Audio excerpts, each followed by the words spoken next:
We're going to talk for just a minute about the relationship between a perimeter wall on a house or your project and the slab floor.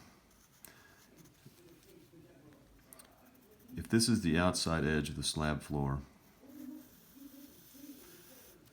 and the slab is 4 inches thick and the footer is below the grade, and let's say grade is right in here someplace, then this line right here is what is critical for all of our dimensioning.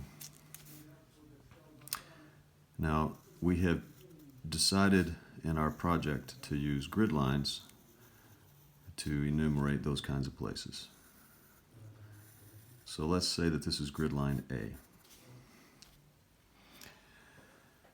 All right, that means that the wall framing needs to be right on that line. And if we're using 5.5 inch framing like you should be using, then that floor will meet the wall right like this. And we have a single bottom plate at that location.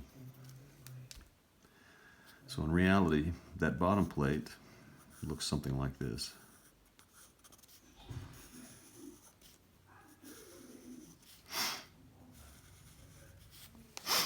And studs sit on that bottom plate like this. And typically, those studs are placed on the bottom plate while the wall is laying down, so that they can nail from the underside up through the end grain of the joist or the stud. So this is that. Okay, so when you think about it, the concrete will be poured first. And when the framers come out to put this framing in, they will use the edge of this concrete as the place where they place the outside edge of that framing. Now there is an exception to that, and that is when you have a brick veneer, then you may modify your footing so that it comes out like this, so that your resulting footing might look something like this.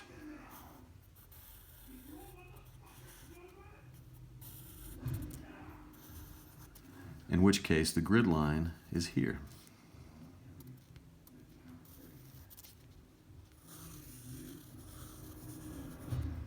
Grid line B.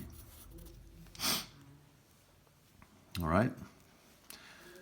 So let's get back to our wall. Now that we have built up walls, this inside of this wall has a 1/2 inch of gypboard or some other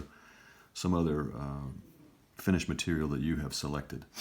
And you can go back to the wall buildups, floor buildups, and roof buildups that I gave you as examples early in this semester. So this wall may have a built-up area with a rain screen, with a 1/2 inch of sheathing, 1.5 inches of rain screen, and then 3/4 inch of siding. That's a typical buildup.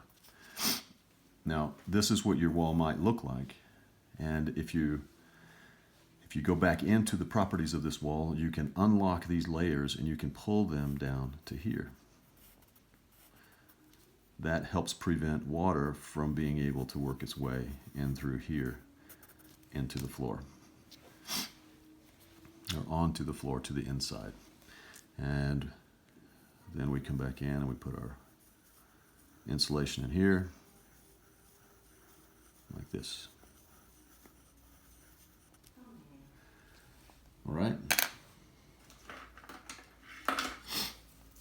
Now, line weights are important. So for right now, I'm going to show where profile lines might want to be. Profile lines would be here on the very outside edge of the portion of the built structure that you have cut through. So only the outside profile edge.